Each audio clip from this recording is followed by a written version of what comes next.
Human sa taon-taon nga panahon, nahusay na gyud ang panagbingkil sa nagsilingan sa may sitio Sudlon, Barangay Magikay, Mandawi City. Misangpot unta kini sa pagkural silang utlanan nga miresulta sa pagkabara sa hugaw ug bahong tubig nga way kalutsan kay ang drainage nababagan. Ang report ni Nico Sereno.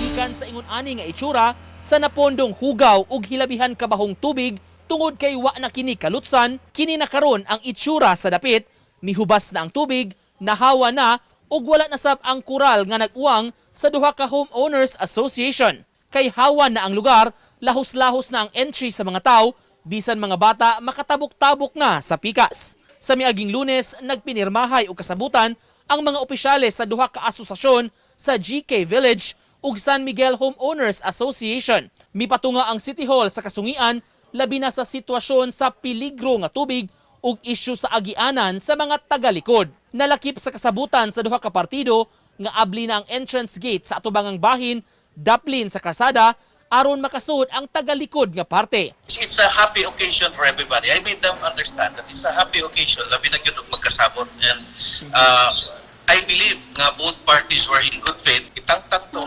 ras, no? Nya kining makasud na sila ingress egress.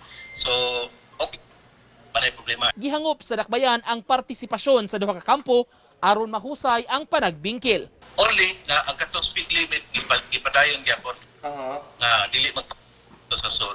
Of course, no, it's tisad sa mga bata na kuan.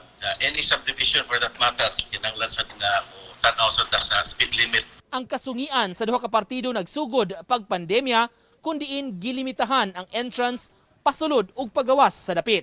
Uban ni Godfrey Relien, Nico Sereno, Balitang Bisdak.